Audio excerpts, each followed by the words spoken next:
योगेंद्र योगी। अभी हमारे जिला एटा में भागवत चल रही थी, गिराव महर मई में वो योगेंद्र योगी जी हमारे बड़े भ्राता जी आधार बाबा जी के पास गए, गुरु जी के पास गए। उनके गुरु थे, पगड़ी पहना दी, गले में नोटों का हाथ डाल दिया और कहा, गुरुजी मैं तुम्हारा शिष्य योगेंद्र चैतन्य। सो गुरुजी बोलेगा, तू मेरा शिष्य कहां है? अपने शिष्य का अपमान इस व्यास गद्दी पर कर दिया। तू मेरा शिष्य कहां है? 10,000 रुपया लेके भाग गया था। मेरा ये गुड्डू चैतन्य शिष्य है बेटा, हमसे चाहे हमारे दिल को लेकर चला जाए तो हम इसे समझाने का काम कर सकते हैं कि बेटा तू हमसे दहेज ले गया था, हमसे पैसा ले गया था, तू फिर लौट के नहीं आया। तू क्यों नहीं आया था? तेरे ऊपर क्या परेशानी थी, क्या आपत्ति थी, क्यों नहीं आया? लेकिन भरी सभा में हम अपने शिष्य से कहें तू मेरा शिष्य नहीं, शिष्य का अपमान नहीं करना चाहिए। शिष्य तो शिष्य होता है। शिष्य और गुरु के संबंध में नाता एक पुत्र और पिता का होता है। जब बेटा पैदा होता है, माताएं और पिता अपने बेटे को पालते हैं, भोजन खिलाते हैं। बालकाल में बेटा जाने कितनी गलतियां करता है, लेकिन सबको भुला देते हैं, सबको भुला देते हैं। एक पुत्र से गलती हो जाती है, एक पिता से गलती नहीं होती।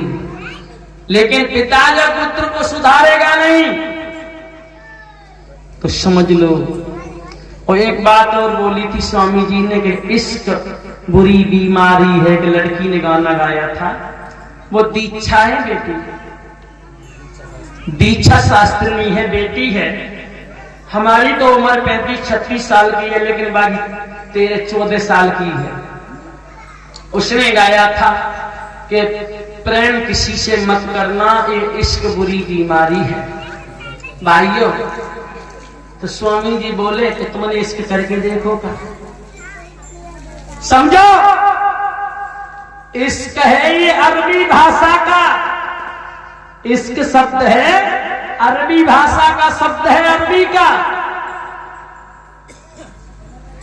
इश्क कोई ये नहीं है, ये गलत शब्द नहीं है, ये अरबी भाषा का शब्द है। इश्क माने होता है लगाव, प्रेम।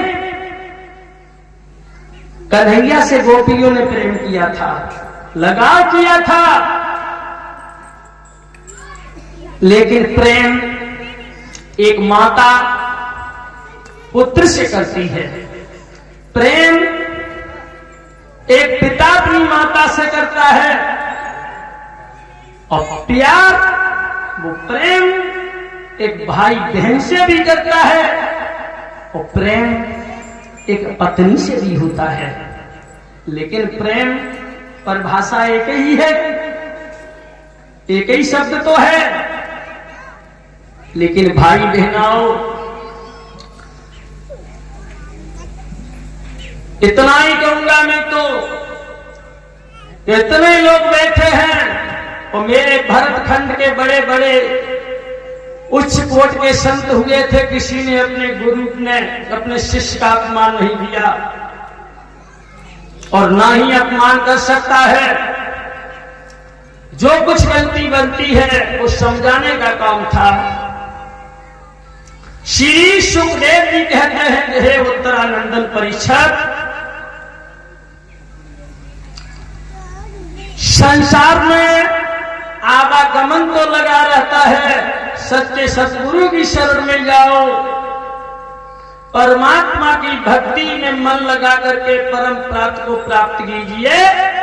जब परम धाम में प्राप्त हो जाओगे, परमात्मा के हृदय में जाकर के लिप्त हो जाओगे, आवागमन के बंधन से मुक्त हो जाओगे। बोल गोविंद भगवान की।